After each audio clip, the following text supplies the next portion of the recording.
This week on Influence, from Napster to generative AI, how the frick are we going to figure out copyright on the internet in the 21st century?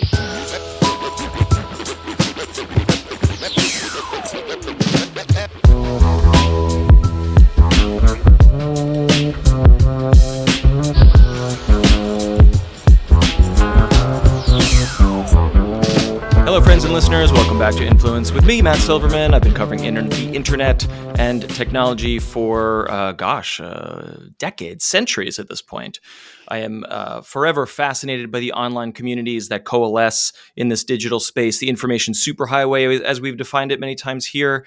And today, if you've been with me for any length of time, you know that internet creativity is my bread and butter. I love to cover it. I love to talk to creative people, and I love to do it when I can. And internet creativity is a special force because it tends to rely on, hey, let me grab a little bit of this. What about this little meme? What about this little piece of a song? What about this JPEG that I found from Google Images? And I may or may not have created a YouTube thumbnail with someone else's JPEG. You can't prove that. Let's hope that our guest today does not call the cops on me for doing that many times. What I'm talking about, of course, is ownership, assets, intellectual property, the mixing of all these things together to create the memes, the videos, the remixes, the commentary, the transformative work that makes the internet so fun and interesting and communal. But then if we take too much and we don't give enough back, or we run afoul of the rules of the law, the governments, then we can get into a little trouble. But who's in charge? Who makes the rules on the internet? How can we abide by them? What is fair and what is not? We've covered it many times on this show, but fortunately for you, we have an expert with us today. And she is a professor at Duke University, perhaps you've heard of it, where she specializes in intellectual property, copyright law, trademark, as I've just alluded to, but most importantly, she specializes where all these things intersect on the internet. She is also the director for the Center for the Study of the Public Domain, which is a really, really fascinating topic for internet people, as we will discuss shortly. And she has written extensively on all these topics and she's teaching the future lawyers of America, perhaps the world, on the complexities of internet, copyright, and intellectual property. Please welcome Jennifer Jenkins to the Influence Podcast. Hello. Hello. Studio audience loves you already. I can tell. Yeah, thanks so much for having me, Matt, for that overly generous introduction. And thanks for joining everybody who's out there listening to this. Did I leave anything out? Is there any focus area that's relevant to today's conversation? No, I don't think you left anything out besides maybe what I had for breakfast. Okay. What did you have for breakfast? I had some delicious sourthdough bread with an egg. The best on it. bread. The best. That bread. is canonical. We can't dispute it. I mean, yeah. I mean, something. So they're just some things are gray areas and some things are true. And the canonical status of sourdough bread. And you said you've been doing this for centuries. I feel like I've been doing it for centuries as well. Yeah. Well, tell us about those centuries. Tell us about your background. How did you? I mean, you're an attorney and you're a professor, but how did you get into this line of work or this fascination? Well, I was lucky enough to be in law school in the mid-90s when this little thing, I love the retro term you used, information superhighway. Of course. I thought we were using that. Anyway, that's what we were calling it. That's what we were calling it in the 90s. But, it was shortly after the birth of the World Wide Web. And so, for 3 years, I was agitating about what this new phenomenon was going to mean for intellectual property. And so I got to start thinking about that in law school. Then shortly after I graduated, Napster happened, file sharing, illegal downloading. And so I feel really fortunate to have had a front row seat to the wild ride of IP law, the industry practices built on top of that, business models, everything sort of being disrupted by and then adapting to our current technological environment. That from Right. I don't know what the demographics of your listeners are, but for my students are wonderful. They're in their 20s, and when you tell them that your entire education was before the internet, Right. you used to have to go into libraries and find things and physical books. They just kind of look at you like, yes, and dinosaurs roamed the earth. That's very Right. charming, Sure. Professor Sure. Jenkins. But it's been an incredible 20 or 30 years. And Yeah. now this is the first time in the past, I think, 2 years that I kind of feel the ground shaking underneath my feet again with generative AI. Yeah. So I feel Totally. like my career has been bookended thus far by two significant, fascinating, unpredictable waves of technological disruption. And so that's where I come at all of these issues Yeah. from. Just perfectly said. I really agree with your point of view wholeheartedly. And we've talked about sort of, I hate pigeonholing people into generations. Like, I think that's very, I don't know, othering and whatever. But I am fascinated with this idea of like people our age. I'm probably a little bit behind you sort of on the education. Like I'm when Napster I'm was hitting. proudly in Gen X. So Yeah, exactly. So you were in law school, but I was in college, undergrad, whatever you want to call it. And Mhm. so we were socially and politically conscious before the internet and then saw the change and now see the other side. Whereas kids today, who are amazing and brilliant, did not know the before times. And it's just different from 100, 1,000 years ago. If you were a blacksmith, if your father was a blacksmith, you were a blacksmith. End of story. There's nothing else to do in the village. But now the world has been remade 7 times in one lifetime. And that's different. Yes, no question about it. The before times. The And before here's times. the funny thing about IP is our laws were from the Yeah, before times. we're going to And talk so, all about yeah, that. we're in a Yes. constant cycle of trying to adapt laws that were written Yes. for an analog world Yep. to the digital one, and the square peg, the round hole, etc. There you go. All right. So let's define the terms: Okay. copyright, trademark, and patent, if that's even relevant to this conversation. Sure, I think it is. So, what you have identified are the three different branches of federal intellectual property. Okay. They often those three terms. I'm so glad you asked me to define them because those three terms are often sort of conflated when people talk about IP Yes. disputes. They'll say, so and so has a patent and therefore it's a trademark problem, so there's a copyright violation. But they're actually different in important ways. Copyright covers creative works. It gives artists or the entities that they sign their rights away to exclusive rights over creative things such as music, movies, poetry, literature. Software is actually considered a literary work Okay. for copyright purposes. So it covers creative things. Yeah. And you don't have to actually do anything to get a copyright. Right. One big difference. Copyright, like you're making a podcast here. I'm assuming you own your rights in your own podcast. I sure do. Yes. And I'm Delighted. assuming my rights in real time as we make it. Every word that comes out of our mouths belongs to me. Yes, belongs to you the Thank minute you. this is fixed in a tangible medium of Right. expression, which it's being recorded. So it is. So that's copyright. And we'll talk about how long it lasts in a second. Trademarks are different. So trademarks protect words, logos, slogans, brand identifiers that tell consumers where their products come from. So a trademark could be super creative, but it could also be a word that pre-existed, like Nike. The sportswear company did not create the Greek goddess of victory, Yes. but yes, they have trademark rights in the word Nike.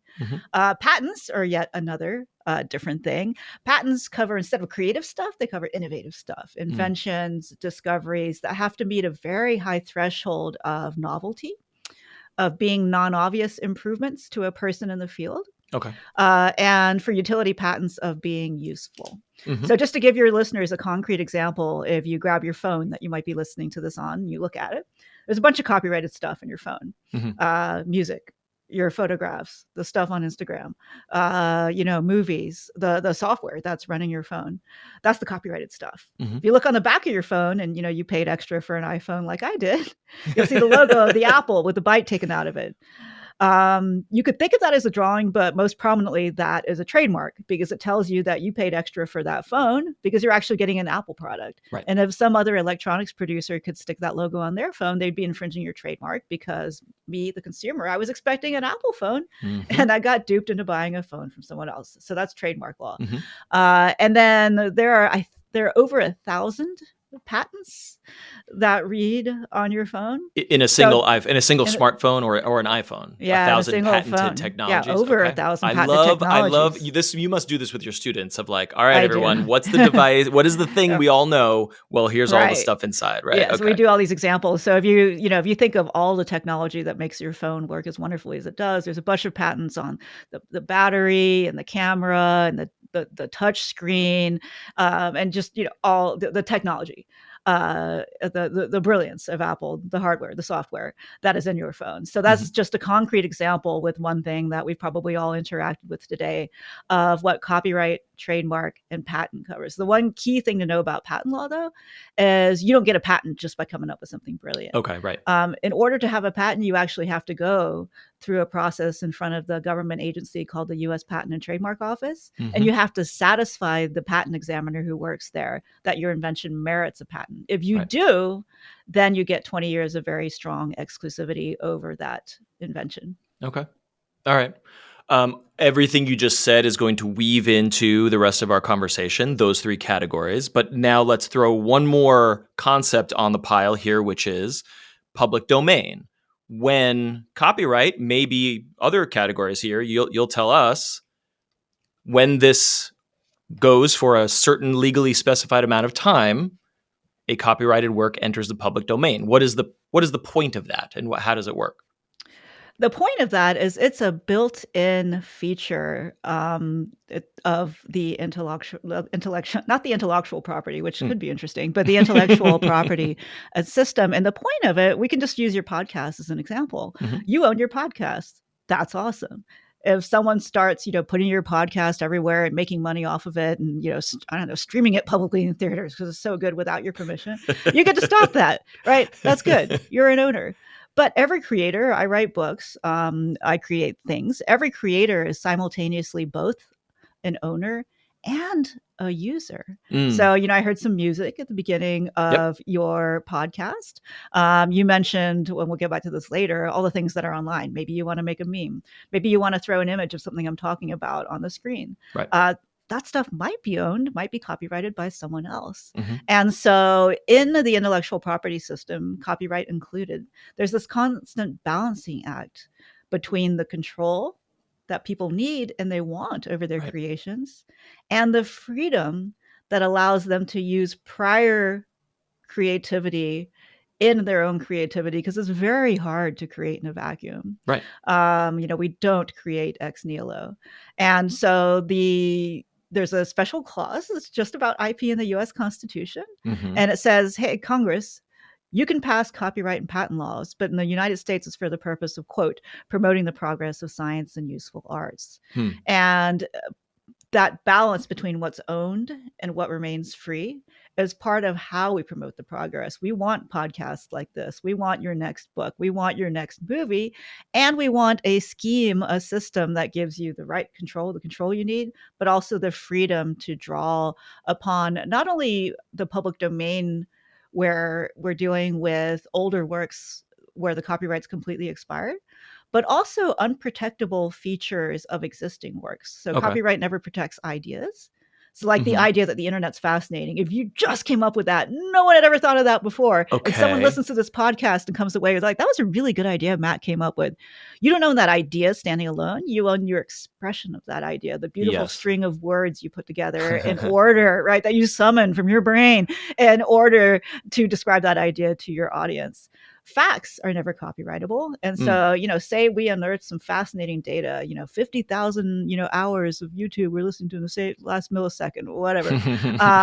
Those facts are also immediately in the public domain. They're not copyrightable. So these are something where I know we're going to get to fair use. You mentioned those memes, you mentioned remixing, you mentioned all the stuff that people are doing because they can with today's technology with content that may be owned by someone else. Right. That's another one of the exceptions that's built into our system by design, to ensure that copyright doesn't get it its own way, that doesn't end up thwarting or impeding creativity instead of what it's supposed to be doing, which is nurturing it.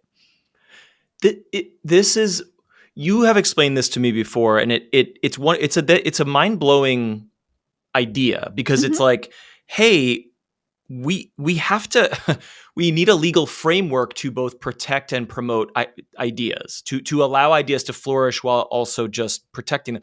And I guess maybe just like putting on the scholar hat for a moment, like when historically did this come about? Like, when did this apparatus, this is not an American idea. Was this present in Europe or Asia beforehand? Copyright, as we think about it. So we've been creating and inventing stuff for millennia, right? And so for most of human history, there wasn't this thing called the intellectual property system. You don't and need there weren't it. these things called copyrights. And so, people were still making stuff. How are they making money from their art? Well, they might have been in a patronage system. Right? They might have had to rely on the noble person or the church for their livelihood. So didn't start in the United States. The very first Copyright Act was in the UK. Okay. It's called the Statute of Anne. It's from 1710. Our first copyright law in the United States was from a little bit after that, 1790. Okay. So that's and so before that, no copyright. Okay, so modern intellectual property laws are like shortly after the 18th founding century. Shortly after the founding of our country. Okay, this is fascinating, helpful context. So if I take an image from The Office, the NBC television show, and put text on it and post it to Reddit, what am I doing legally, ethically? What's happening there, mechanically speaking? This is the magical moment when I do a disclaimer and tell you that nothing I'm saying on your podcast constitutes official legal advice, because it would be a non-trivial violation of the rules. But it would. So this is not legal advice. Don't go in and be like, well, actually, I was listening to Matt's podcast. She said it. My lawyers. I can't tell you what you're doing sort of from a legal perspective. Which is copyright gives you, me, any creator certain exclusive rights. And among the exclusive rights, not surprisingly, are to make copies of your work. And to make adaptations, derivative works based upon your work. Right. So if you take a clip or a still from The Office, that's not owned by you. Sadly, I don't know, would you be doing this if you create The Office? I don't know. So you're taking someone else's copyrighted work. And you're making a reproduction and derivative work of it, and maybe even distribute without their permission. Correct. So you're finding yourself in copyright land, because you've engaged in those acts with someone else's work. Mm-hmm. Now, does that mean you violated the law? That's a great question. Right. We have this thing called fair use. I told you it was coming back. I didn't know it was coming back so quickly. Hey, we're ready. Fair use. We're ready to talk fair use, baby. So. Fair use is a wonderful, flexible, protean, malleable, adaptable doctrine, which can be a bug or a feature depending on how you look at it. It would be nice for some of these discussions, and we could all go home a lot sooner, if there was just a laundry list in the merit law that said, hey, if you make a meme and you take something and put some words on it and it's funny, that's good. You could be like, okay, that's what I did. I'm done. I don't need to call a lawyer. We're done here.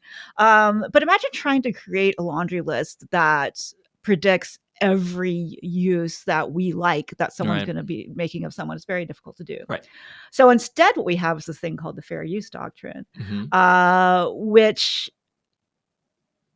asks, basically, the overarching framework of fair use is copyright is saying what you're doing copyright infringement going to thwart the goals of the system? We want copyright to Right. get out of its own way. So if we allow you to do it, will that promote the progress that we were talking about before? Mm-hmm. So fair use has allowed for a wide range of uses over time.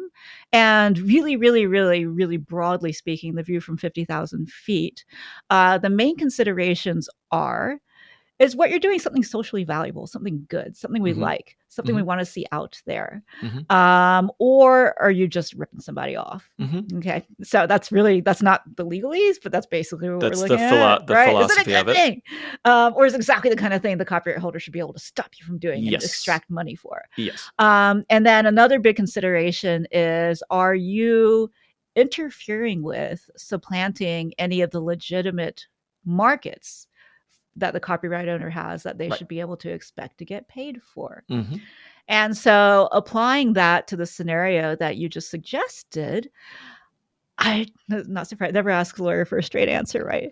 That'll be $500. We're not here for straight but answers. We're not here for straight to answers. dig into the weeds. And Right. I'm ready for Yeah. your answer, but then I have another layer to add in a moment. Go ahead. So I could make an argument that, say you take something from The Office and then the text you've put on it completely changes the meaning, the significance, the message of that original clip. Mm-hmm. Then I could argue that you're doing something that the law calls transformative, that you're adding a further purpose or different character. This is from the Supreme Court's language, altering the original with new expression, meaning, or message. That weighs in favor of fair use. Yeah. I could also make an argument that there's not a traditional legitimate licensing market to make every single person making a meme actually pay to do that. Both of those arguments would weigh in favor of fair use. Now, in the real world, Matt, a lot of these uses are what a colleague has called tolerated uses, which is none of us all march into court every time we're annoyed with something. Okay, I've never heard that term. Maybe that was just your colleague crystallizing it. But I'm very fascinated with, like, yes, I am infringing this way or that way, but nobody cares and it's not damaging NBC. So no, who cares? It's a live and let live. I mean, so many of the things, I mean, we all interact with culture and these kinds of remixes and memes, on a daily, hourly basis. So much of what's going on is sort of outside the courtroom, outside the zone of a lawsuit. I mean, some people just don't care, or they love it. They're like, go nuts.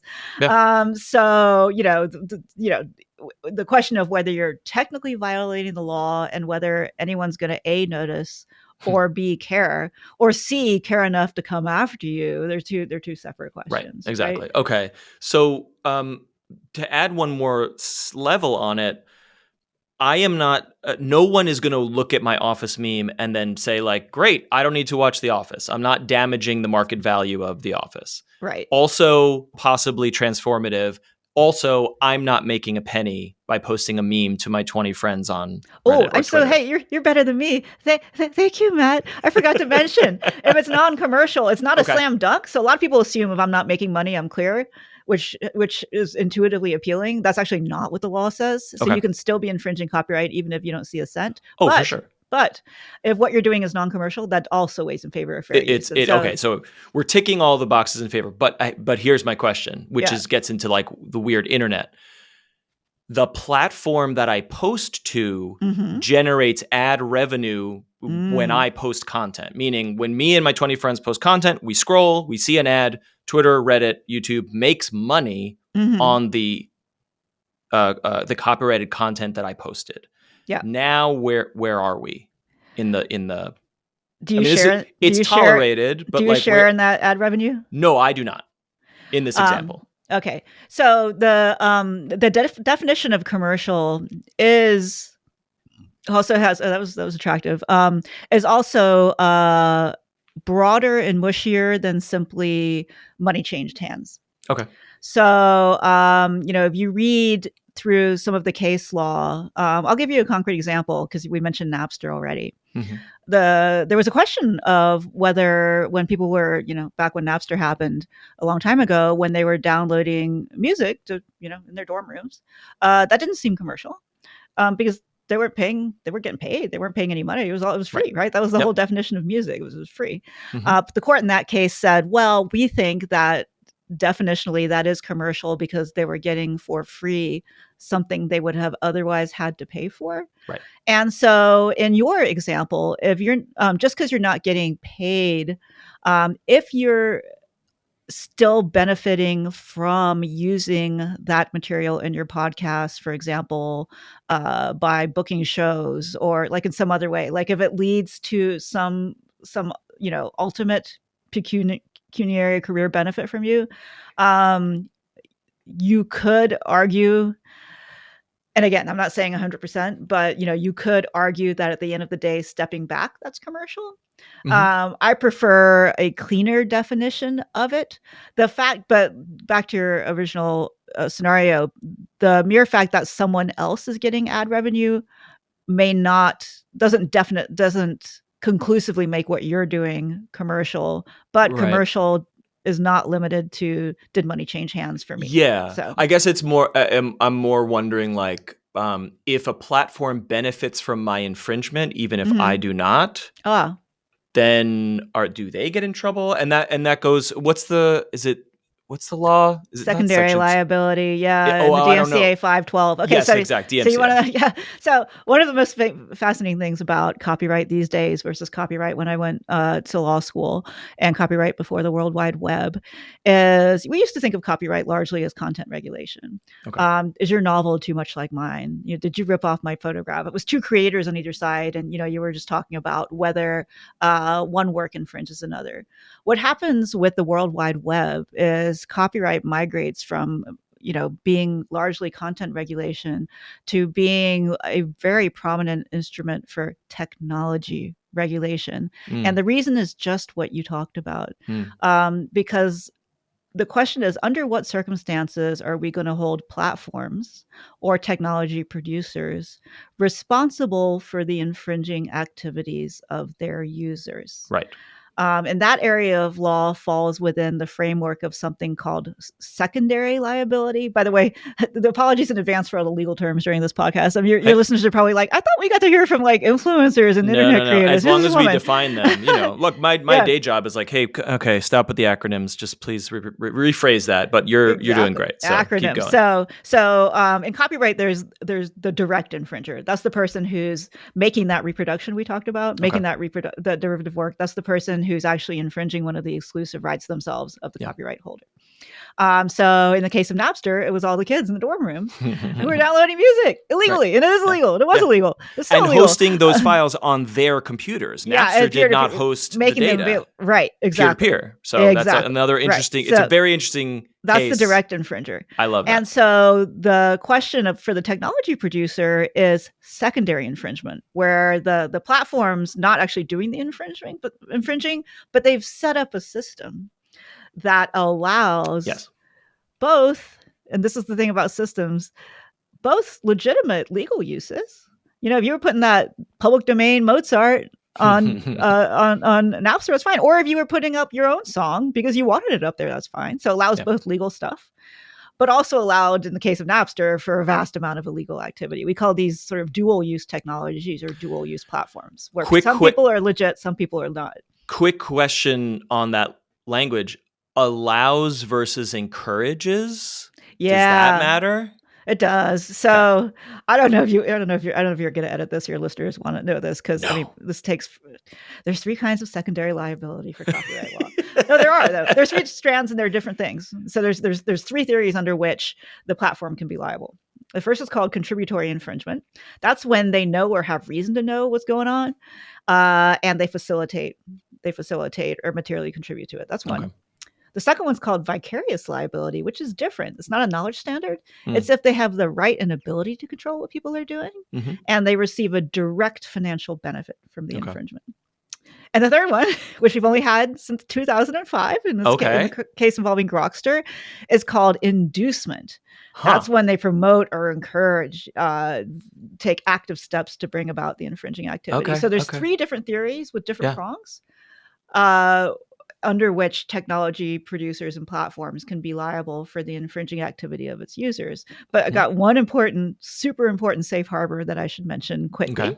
Yes. which is there's this thing called the Sony Safe Harbor. Sony, Hmm. the electronics company, it's from back in the day of VCRs, which is like way, way long ago.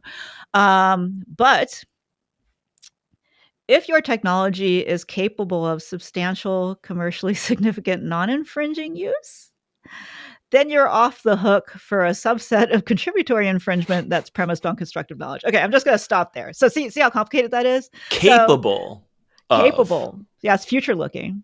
Okay.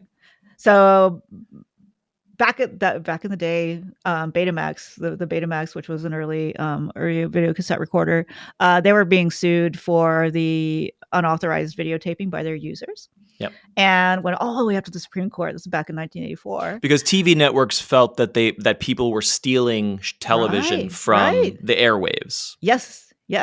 And the Supreme Court said, no, it's guess what? Fair use when people were using VCRs really? To time shift. That's fair use. Okay. Yeah, so that's the direct infringement thing. If it's fair use, then it's not infringing. Okay. So when I'm sitting at home and I'm busy and I'm cooking dinner, by the way, we didn't used to have streaming, and you actually had to be there in front of your TV to see there to right. watch Cheers. So if it was fair use for people to push that record button so they could watch, your favorite sports team later, yes, then that was a non-infringing use. Right. Okay. It's then personal use. It shifts the time. Yeah. Got it. Non-commercial again. Non-commercial. And so that means that the VCR is capable of substantially commercially significant non-infringing use, and Sony's off the hook. It's not infringing. That they're off the hook for secondary liability. Right. That the manufacturer of the technology is off the hook. If I record Cheers and then sell it on the street corner, that's my problem. That's not Sony's problem. Right. Because all they did was give you a box. All they did was sell a piece of technology. Right. Okay. They just put that out there. Correct. Some people were infringing with that box. Sure. So are we going to hold them liable? No, because a lot of people weren't infringing, including, and this is another kind of legitimate use, wonderful, sweet people like Mr. Rogers. Yeah. He was like, I would love it if you recorded my TV show. Mm-hmm. And so everyone who was out there recording Mr. Rogers, that was legal too. So that was another non-infringing use. Because the he or the production company gave permission? Yeah, basically it was an authorized use. It was an authorized use. So, say like I'm not a very good musician, but so if I ever put any of my music up, it would not be to make money off of it. But if I put it up because I was dying for someone to listen to it for free, check out my new album, then that's the permission's already been granted, is authorized. I want people to be able to use it. And so Mr. Rogers said, and that if people still know who Fred Rogers is, he's sadly deceased. He said in that case that, he was fine with it. Okay. This transitions perfectly.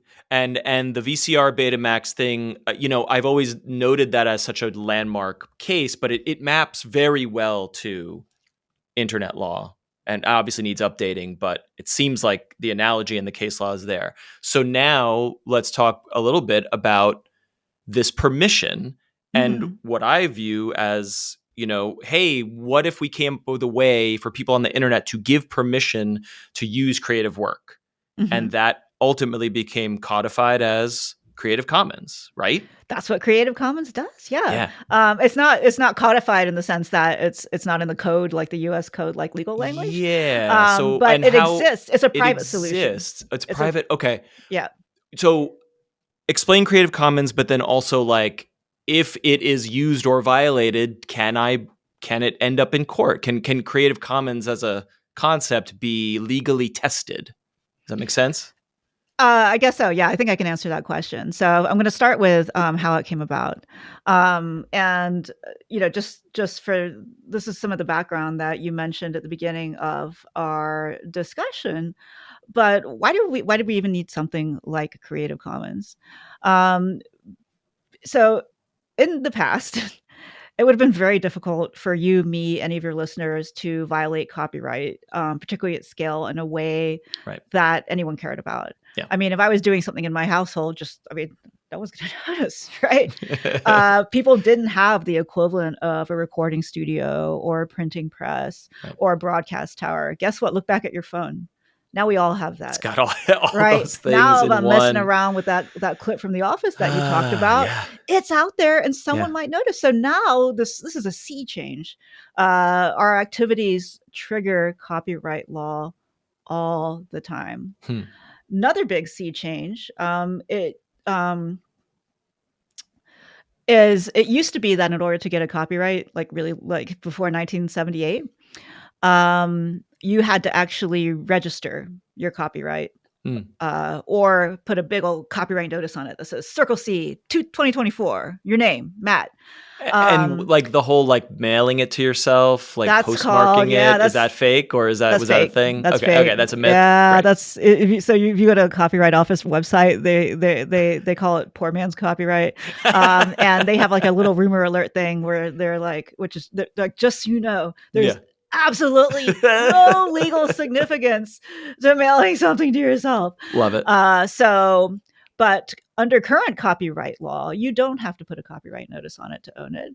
Mm. You don't have to go in and register. You don't have to like make a claim. There's no register of deeds where you can say, oh, hey, somebody's claimed this is their property. Copyright adheres the minute anything is fixed in a tangible medium of expression. So combine the two things I just talked about. Mm-hmm. And what you have is you have all this wonderful, awesome creative stuff on the internet.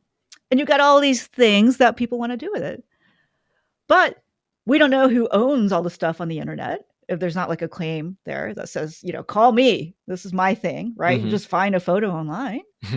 And so there was no legal way for somebody who puts their stuff on the internet to legally say, listen, I'm putting my stuff out there and I actually want you to be able to do things with my creative work under certain circumstances. Mm-hmm. Because copyright's rule, its default rule is all rights reserved. The assumption is the minute you create something, you want to reserve all those rights I talked about, reproduction, derivative works to yourself. Yeah.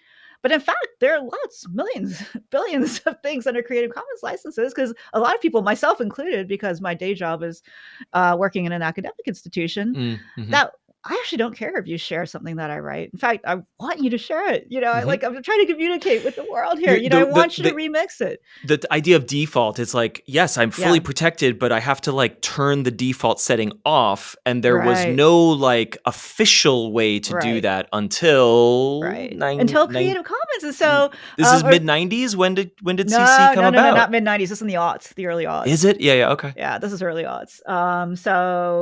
Wonderful group of law professors and other nerdy tech brilliant people, my husband included, I'm happy to say. Yes.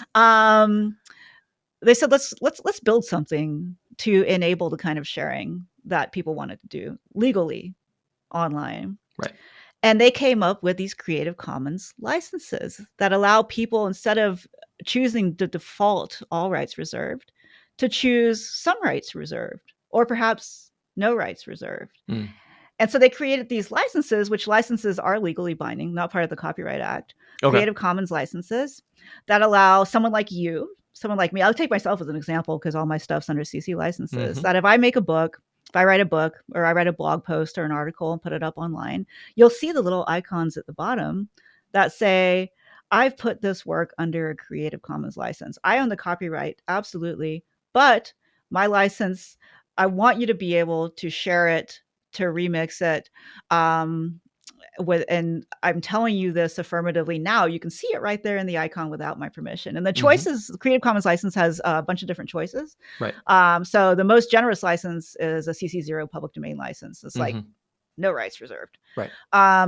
The default license for regular Creative Commons licenses is attribution. It turns out in their studies, they found that what a lot of people want is credit. Yeah. More than control. So it's like, use my photograph, please, give my book to 1 million of your friends, but keep my name on it. Say I'm the one who wrote it. Because the currency of the internet is connectivity and attribution and clout or following as we know it today. Bragging. Prestige economy. But this notion that like, hey, if my photo reaches 10,000 people instead of my 6 friends, then 1,000 of those might click through to my Instagram and then maybe I'll get some followers, as opposed to never making money on the photo. Ever. Exactly. Yeah. And yes.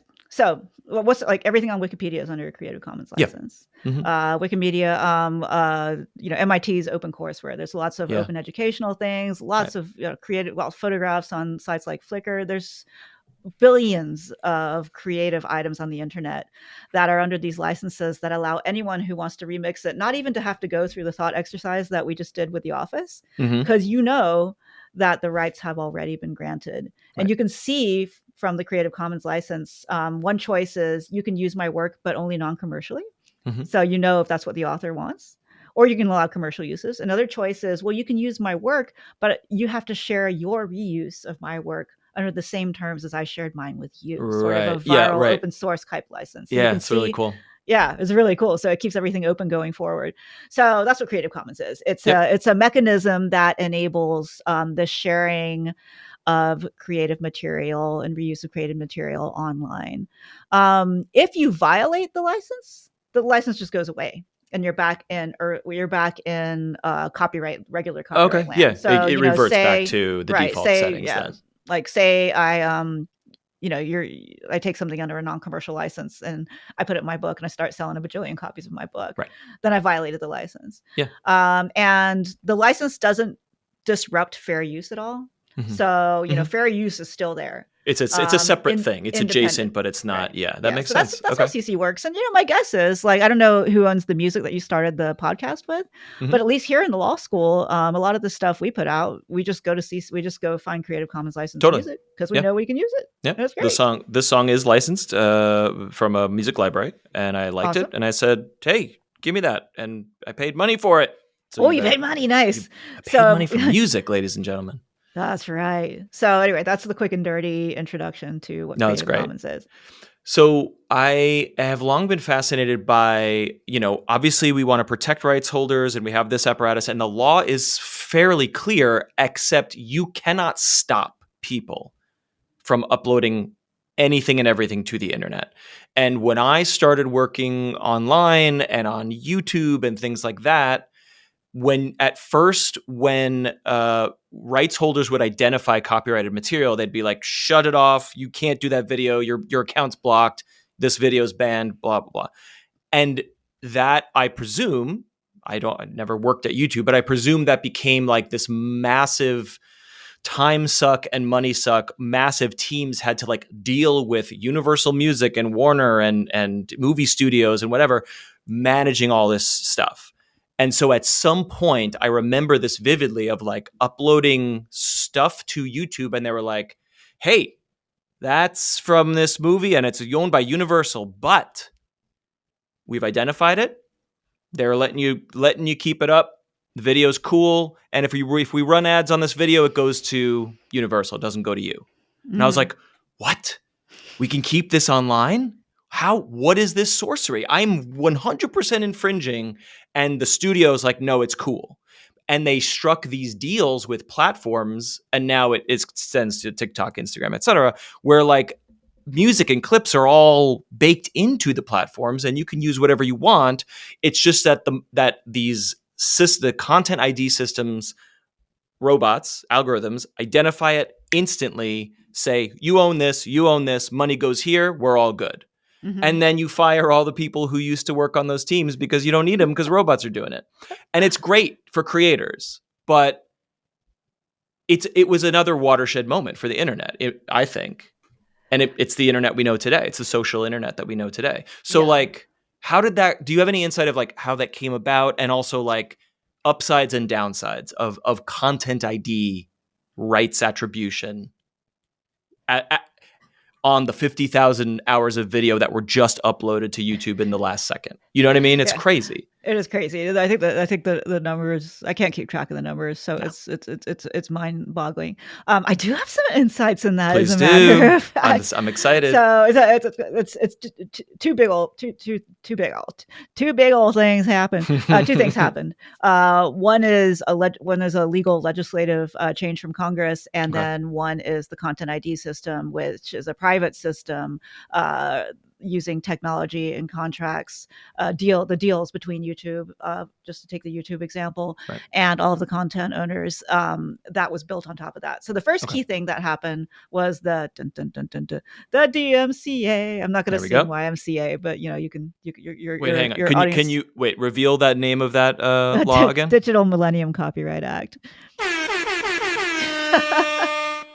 Stole that Nice. sound effect. Don't come I after like me. that. I like that. That's a good one. So the Digital Millennium Copyright Act is near and dear to my heart because Hmm.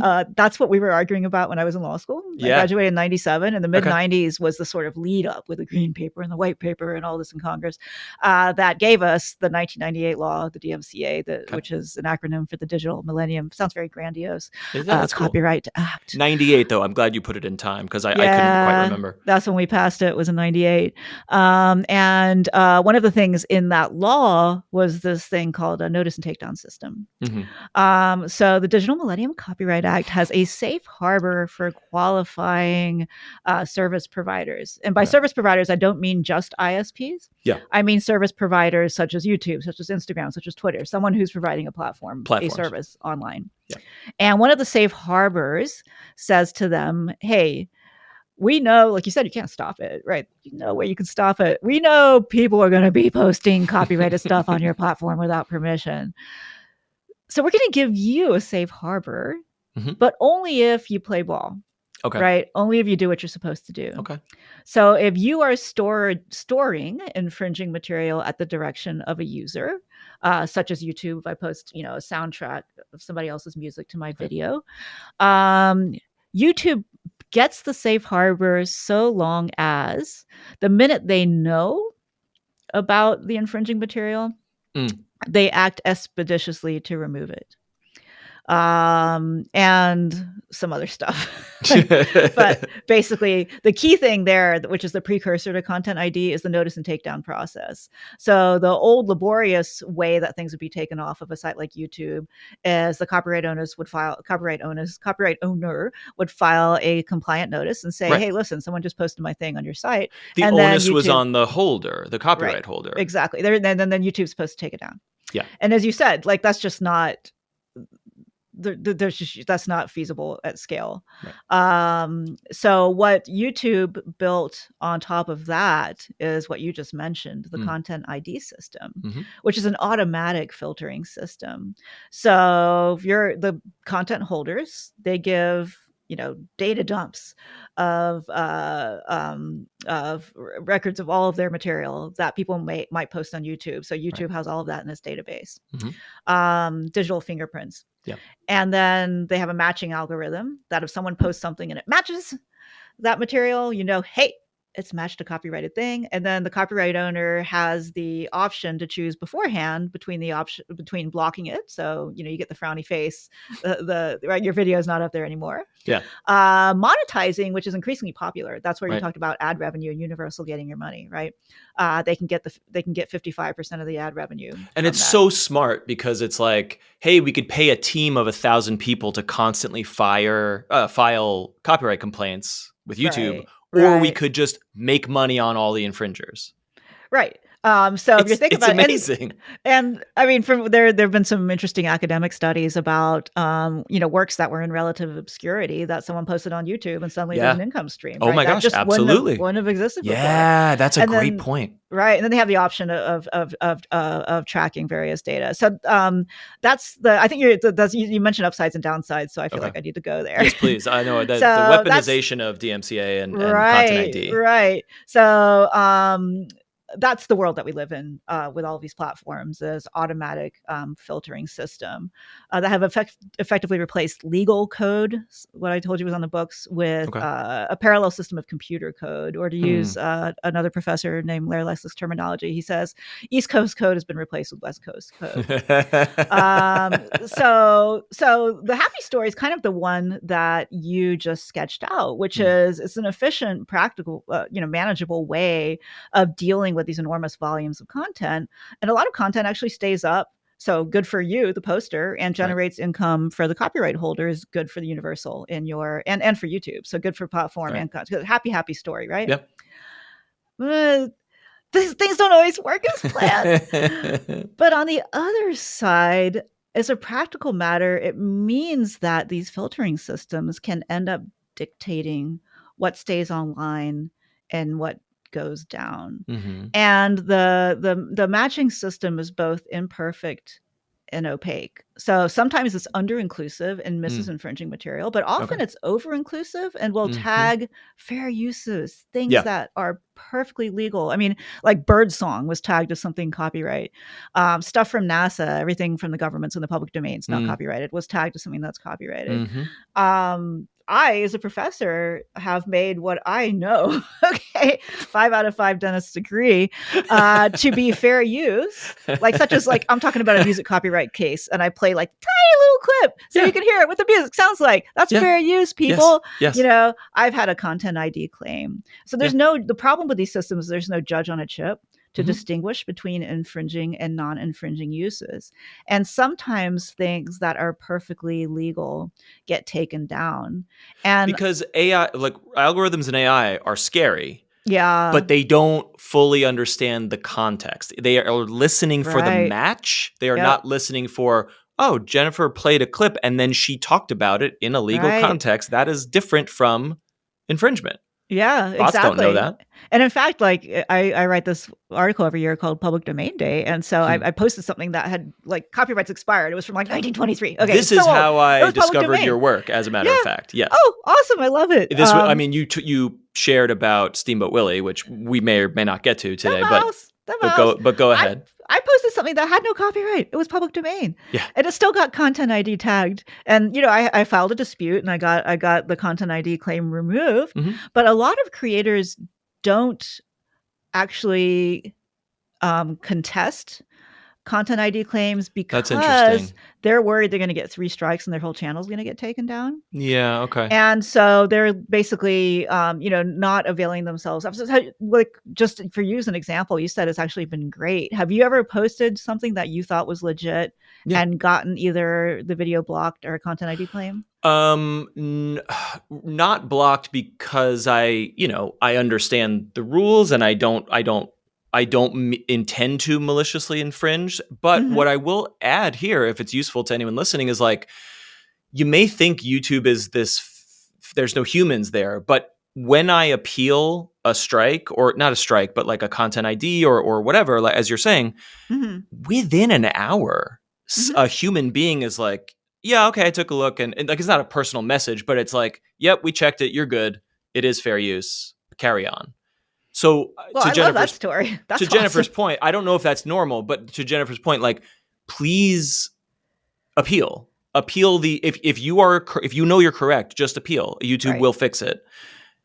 And sometimes they won't, and then you got to write. But you have to write like a smart, intelligent, like, hey, you may not watch this 1-hour video, but here's where I say this, and this is clearly fair use, and please approve this. Thank you so much. Be polite, I guess. I don't know. That's what I do. I'm so glad. That's such a happy story. I'm delighted to hear that. You must have other horror stories then. Well, I mean, I'm a copyright lawyer. I appealed the public domain thing, but I appealed something else that was a fair use, and I actually had to go like several rounds before the. That's back when they would mute the audio, so it was just like a professor talking head, not saying anything. And it's like useless. It's like, and I actually had to fight a few rounds before I prevailed in that one. But anyway, when it works as intended. Because I mean, you understand if you're a copyright holder and you're looking at the internet and you're just like, oh my god, like how do I even have rights in this world, right? Totally. There's nothing I could do. So you can understand how they want some mechanism to restrain these swarms of anonymous infringers, right? But you also understand YouTube's point of view, which is they don't want. They want their technology to be able to function. And if they were, in the crosshairs of a lawsuit for everything users did, they couldn't function. So you understand where these agreements come from. Yep. But if the process behind these automated filtering systems, Content ID included, were more transparent, and there was an effective and efficient dispute mechanism, then some of the concerns would be taken away. Then you mentioned weaponizing. That's a third thing, right? You probably, your listeners have probably seen the stories about cops that, during an encounter, like, they would just play, like in one case, Taylor Swift's Blank Space. They would just play a song. And they would say, well, I'm playing this song so that the copyright filters will actually block this when you post it to social media. Meaning if you're recording a cop pulling you over, which is your right to do, they're playing a song so that you can't post it on the internet. Yeah, so it gets blocked when it gets posted. Wow, I've never even heard of that. Had you not heard that story? No. There was a cop who did this. I mean, irony much with the title. He played Blank Space from Taylor Swift in that Cool. way. And Cool. then he says, I think it was Bill, he says, I'm playing my music so that you can't post on YouTube. Awesome. Yeah. Well, Which that's is funny. fascinating. But I was thinking more about these cases where it's like rival YouTubers or trollers or bad actors would register. They would see right. see a YouTube video Right. that they didn't like. They Mhm. would download it, and then they Right. would say, I'm from the John Jones Corporation, and this is my work. And they would upload it to Content ID, which would then Yeah. flag the other YouTuber as an infringer and get their video taken Oh, yeah. down. Yeah. So that's an entire misuse of the system, too. Sure, of Yeah. course. So, Yeah. you know, it has upsides and downsides. Yeah. Yeah. All right. We have to take a break, but because I want to get into generative media. Do you have a sound effect for that too? I feel like what should I? I feel like that put in deserves a here? sound effect. I don't know if I have. I mean, all right. After the break, we're gonna have breaking news about generative AI. But first, we must do our court-mandated trivia segment. I'm gonna try to stump Jennifer with some multiple choice trivia about intellectual property. Now, my question for you is, we have to set the stakes. Where are you educationally? Do you have a PhD or? Nah, or I have a master's. JD? I have a master's degree and a Juris Doctor at JD. If you get this question right, I will pay for your PhD. I'm obviously going to get it wrong. If you get it wrong, you need to give me free legal advice for 6 months. Well, don't get yourself in trouble then. I'm already prepared to get it wrong. So, Okay. Yeah, Right. low stakes. Glass half empty. In 1987, a man named, forgive me, I'm going to pronounce this poorly, Norberto Colon Lorenzana was working at a chain restaurant in Puerto Rico when he invented, I'm using air quotes for audio-only listeners, invented a new kind of food item for the chain restaurant's menu. This new item became a huge hit, and when the company began selling it in 1991, they made millions of dollars. Lorenzana did not see a penny, so in 2014, way later, he decided to sue the restaurant chain for $10 million in damages for copyright infringement. Copyright. Unfortunately, the U.S. Court of Appeals of the First Circuit ruled against him because food cannot be copyrighted. Yeah, I did know that. Okay. What was this famous food invention that made so much money for the chain and left Lorenzana out in the cold? I have 3 choices for you. Okay, I love it. A, did he invent the chicken sandwich? Uh-huh. B, Okay. did he invent the chicken nugget? Or C, did he invent popcorn chicken? I mean, I was alive in 87 and 91. Do you know what I'm saying? So I'm like trying to remember what I feel like the chicken sandwich pre-existed 1987. And so I'm going to go with popcorn chicken. Okay. Just to clarify, this did not become a thing until 91, if that colors your answer. So see, I feel like I was eating chicken nuggets all the time when I was a kid. So I'm going to have to go with popcorn chicken. Okay. Jennifer goes with popcorn chicken. We will find out what this employee invented right after the break. Hey there, it's Matt from the future, just swooping in on my flying car to let you know that this show is made possible by the generous support of people like you on Patreon. That is patreon.com/influencepod. And I'm going to thank the executive producers who contribute $10 or more per month. But I thought I would try something a bit different today by sharing some knowledge, dropping some knowledge. You know, we love trivia on this show. We just took a break after the trivia question. We just interviewed the gentleman who runs Learned League, which is a trivia league. Facts, figures, knowledge, ephemeral information.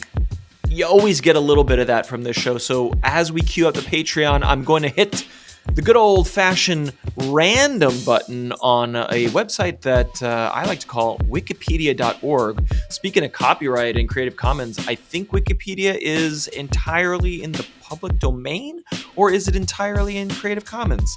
I should have looked that up before I got on here. However, Commons.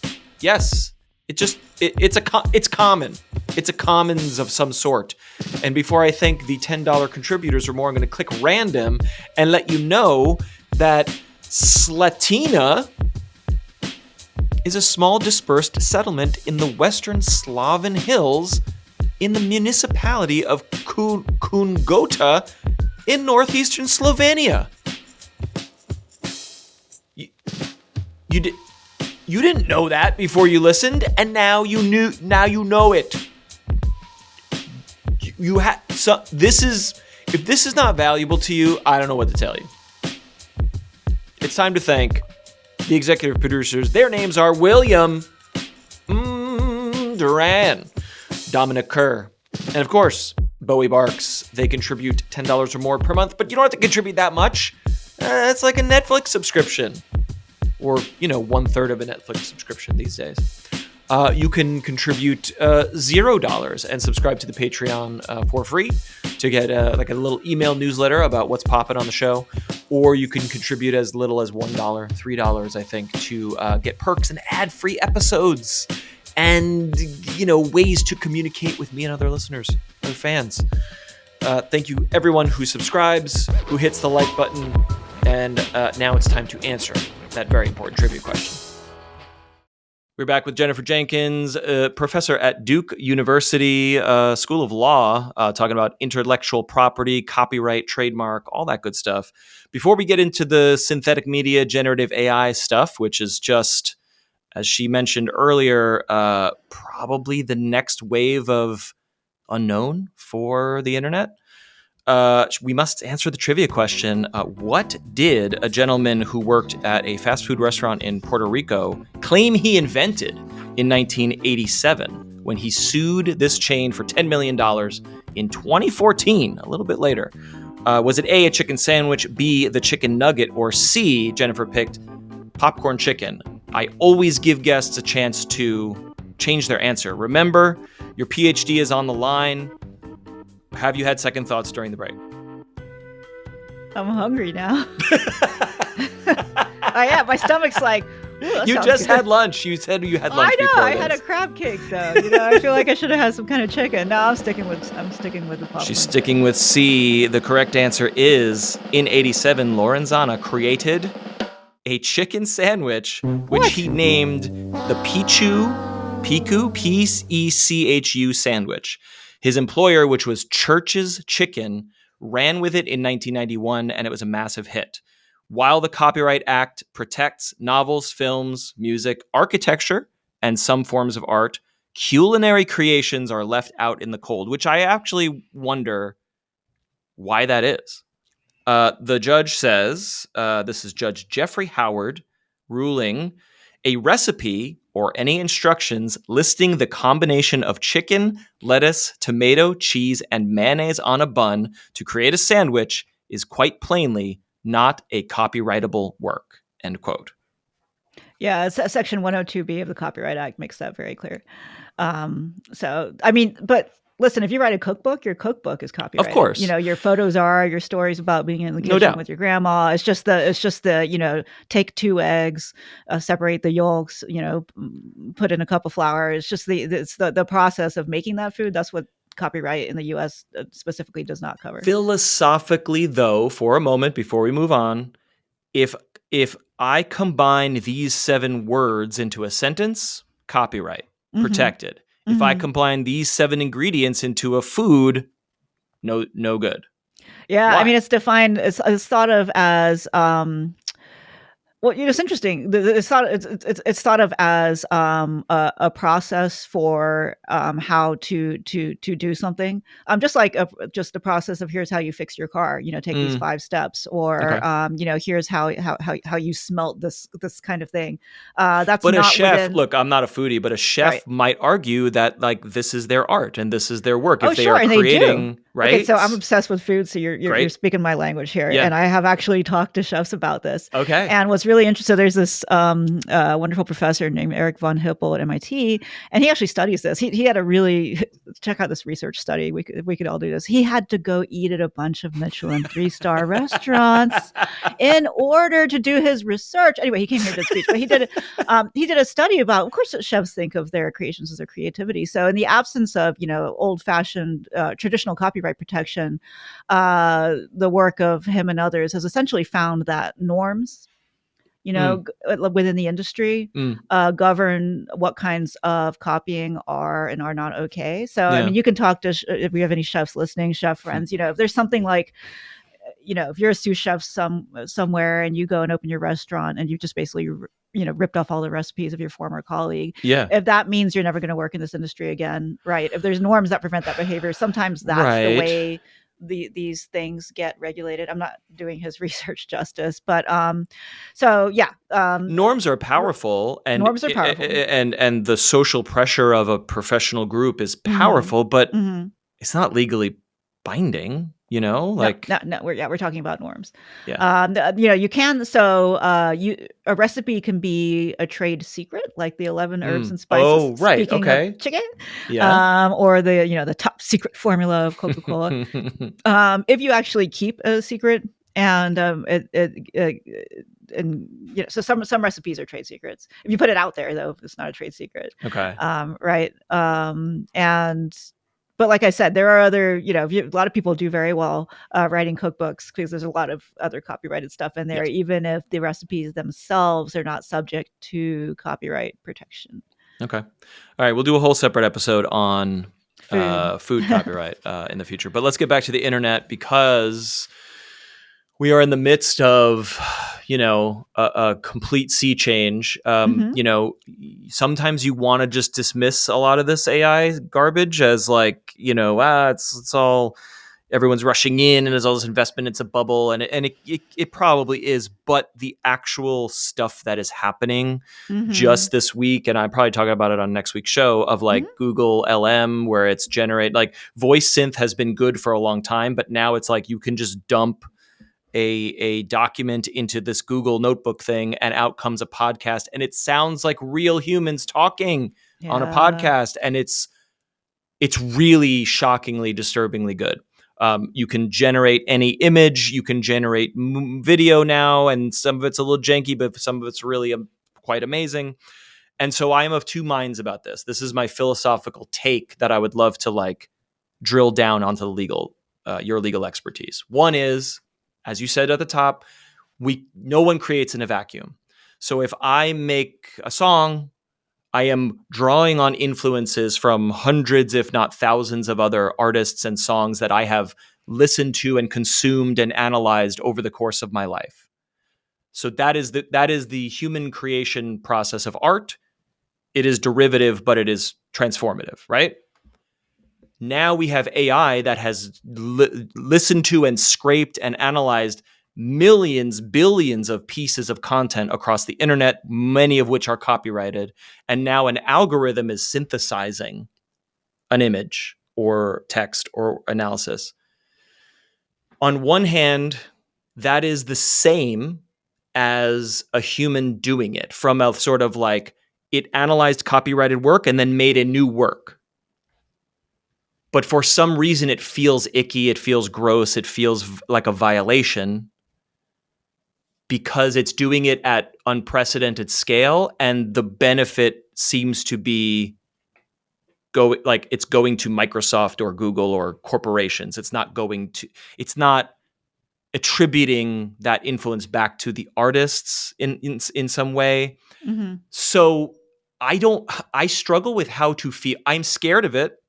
And I feel like we definitely need regulatory guardrails, but it is arguably the only thing in my life where I'm like, philosophically, I don't know how to feel about a lot of this. I kind of think that's the only reaction to have. I think it's impossible not to be deeply conflicted about this. I actually feel exactly the same way you do. On the one hand, it could be a tool for creators, right? I mean, if I haven't figured out how to get to sort of weave Copilot into my life. I probably should. But there's a lot of feature aspects of my work, creative aspects, that I would really adore it if a machine would help me do that. Totally. We've used tools to create throughout history. I mean, a paintbrush is a tool, a photo camera is a tool, and this is another tool. Yeah. But what happens, and you made the point that we all, human beings, learn from gobbling and processing and assimilating a lot of creative stuff, and that's on some level what these AI systems have done by being trained on bajillions of pieces of content, copyrighted and non. But on the other hand, what happens when you just sort of take the human out of the picture entirely? It's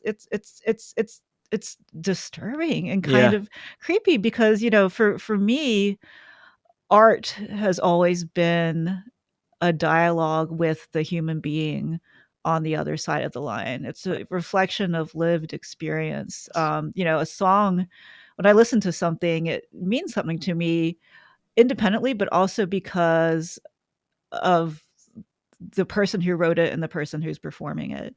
And if you remove that humanity, like, does that just change the meaning of art? And then your point is entirely well taken. If we have a situation where these machine generated products, where the machine is replacing humans entirely, and the profits are going to Meta and Alphabet and these large AI producers instead of the artists, that's a little disturbing as well. Though And money has not been flowing to artists yeah, I'm going to since the say, beginning of time. So see recording contracts, right?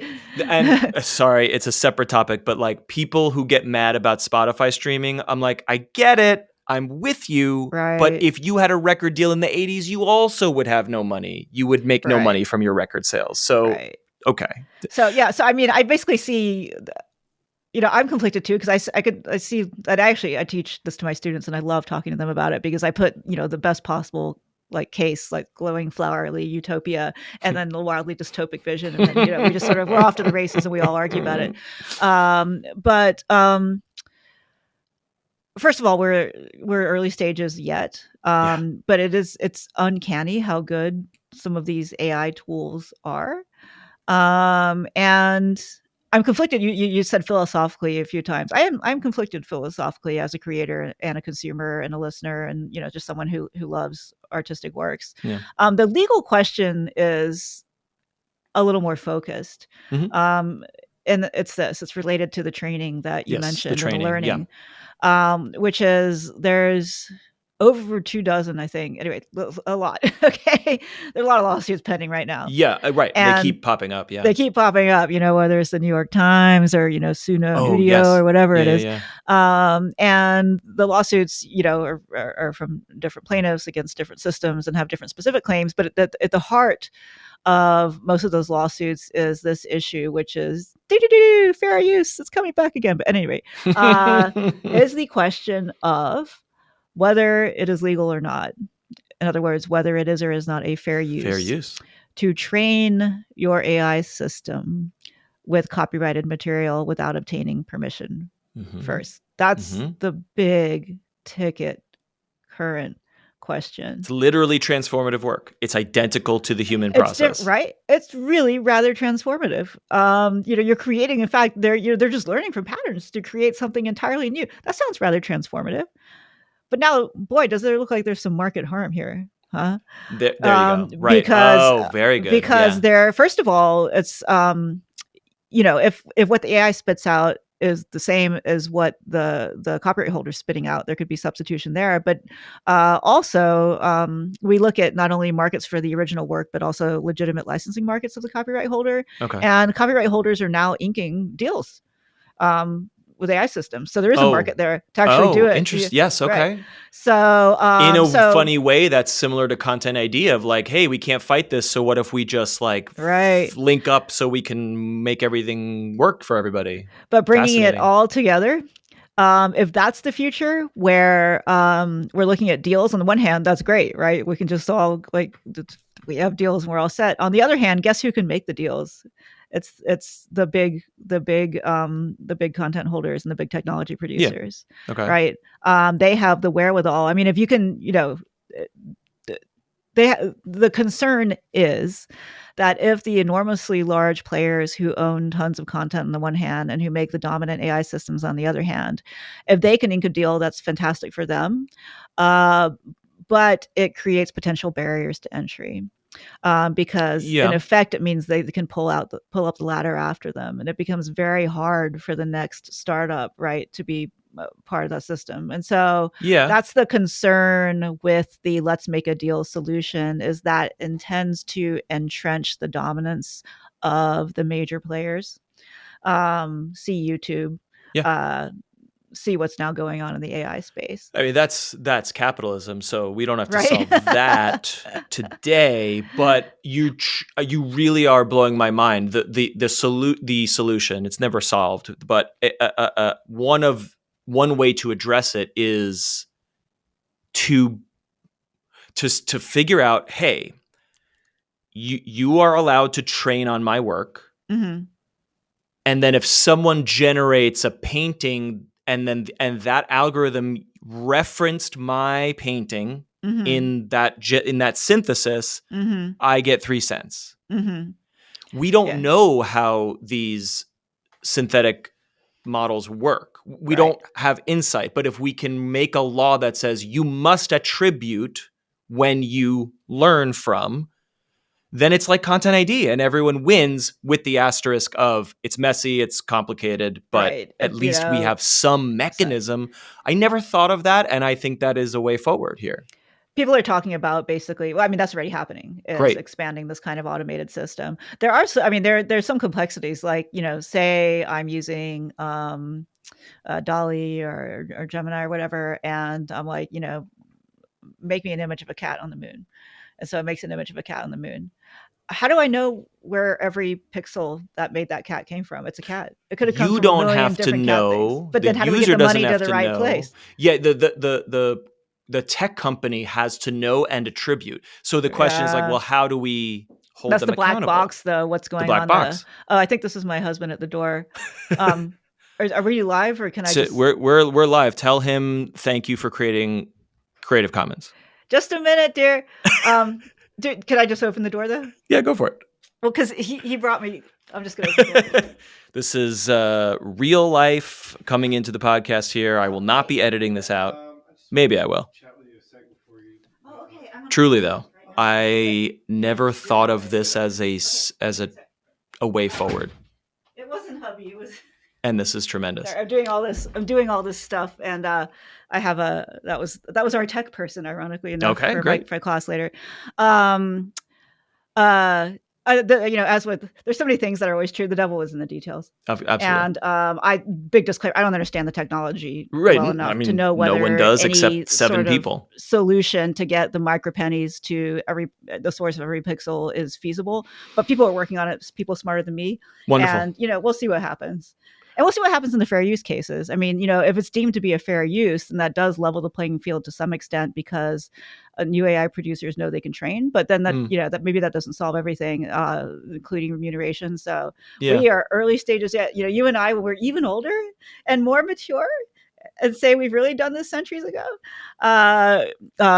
We can convene in 5 years and sort of look at what's happened, because stuff will have happened. Truly, though, it felt so bleak and upsetting, and now through this conversation, you've given me this pathway, this glimmer of hope of like, no, we can actually solve this. It's complicated, it's messy, but maybe we can, and that's great. I'm feeling great. I'm so delighted. I'm glad you're feeling great. I have to let you go, but before I do, besides what we've talked about here, what are you thinking about? What are you working on? What are you writing about? What are you teaching your students besides generative? Like, is there something going on the internet that you're like excited or terrified of right now? Well, what I'm really thinking about right now and I'm obsessed with is my music stuff. Oh, yes? Go on. Yeah. I have a book coming out from Oxford in probably February next year, which is about you told me everything music and copyright related. And I just love this field so much. I just can't get enough. Okay. On the internet, I'm actually watching some of the new fair use cases after this big Supreme Court case called Warhol in 2023, which may have moved the needle a little on fair use, to see what the lower courts are going to do with exactly what we, coming full circle, what we started this conversation with, which is, under what circumstances when you embed something, when you post something, in a news article or whatever, we still don't have firm guidance on when things are not fair use. And since we have a somewhat fresh piece of Supreme Court jurisprudence, I'm really closely watching what the lower courts do with the standards that they set forth just last year. Okay. So yeah, you're keeping a very close eye, and this is about music use in a fair use context. I totally segued. Okay, I'm wait. obsessed with the music stuff. Yes. The music stuff I'm obsessed with is when two songs sound the same, how do you know there's infringement? Because so many songs sound the same. So that's my current obsession. Right. Which is a whole different I'm glad issue. you clarified that. Yeah. This makes me think of was it Blurred Lines? Yeah. Right. This is my obsession. Yeah. And I was like, yeah, they feel similar, but this doesn't seem like the same song. Yeah, so that's my academic obsession. That's what my book's all about. The complete separate issue, I actually was returning to what you were trying to ask me, like internet-wise. Yeah. I'm still watching the fair use doctrine. I see. Play out. Okay, great. So I'm sorry, the book is out in probably February 2025. Okay, yeah, you just finished it, but now you're in the editing process. Yeah, exactly. Yeah. So. All right. So while we wait for the book and while we keep an eye on the rest of this stuff, can people follow your work or subscribe? Oh, the newsletter, right? Yeah, this is what they want to look out for is Public Domain Day 2025. So on January 1st of every year, I write the series of articles celebrating all the things that are going into the public domain in the United States. Right. And so this year we have all this stuff from 1929. Sounds like a while ago, but we're talking about Ravel's Bolero. We're talking about First One's an American in Paris. We're talking about A Farewell to Arms. We're talking about a dozen new Mickey shorts. And so we're talking about Popeye the Sailor, the character. And so we've got some groovy stuff that's going to be public domain, free for people to use next year. Popeye was so big and so mainstream. I likes my spinach. And then vanished off the face of the earth. Right. Not to be confused with a chicken restaurant. Back to chicken somehow. But yeah, so yeah, that's where most people read my stuff. And so look out for Duke's Public Domain Day website from the Center for the Study of the Public Domain. That's on my task list. I will link to that in the show notes and the video description so that we can all get ready to make a bunch of Popeye and Mickey Mouse things on January 1st. They're going to be great friends. and we can finally make them kiss as God intended. My mind had not even. I just had them like eating spinach together. It's the internet. Come on. It's the interwebs. That's right. Jennifer Jenkins, thank you so much for being my guest on Influence. Learned a ton, and you've given me hope for the future of the information superhighway. Well, I am delighted, Matt. It's always great talking to you. Some hope, I think, for the future. It's going to get worse before it gets better, probably, and it's going to be real messy. But if we can attribute the copyright to the works that were used for training and synthesis, maybe a content ID apparatus could be a way forward for generative AI, because right now the ethics of it are dubious at best, and also it's not going to go away. Like we have to say these are the rules and these are the boundaries, because otherwise it will just be the free-for-all that the early internet was. Yeah, this is interesting to me too, because it's so tricky. I feel like copyright only moved forward on the internet. Like the copyright protection, I should say, really only came into focus on the internet when giant corporations were like, hey, users, hey, people, stop stealing our work. So it is interesting. It's interesting that large corporations are not suing AI companies over infringement.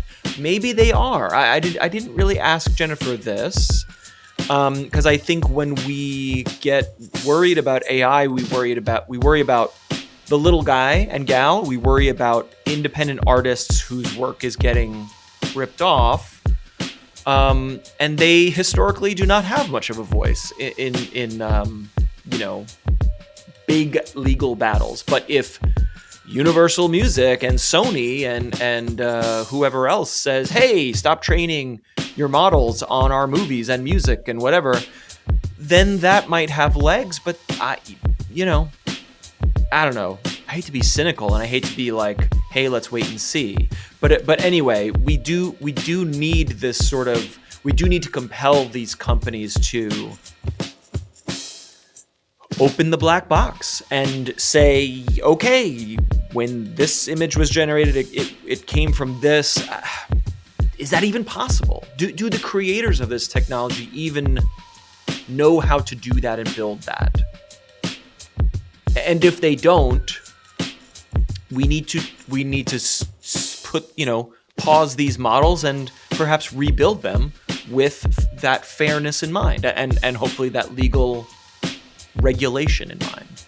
So yeah, as usual, we need governments and congresses and parliaments and whatnots to act. And as Jennifer said, things are in motion, but it always seems like the tech is moving fast.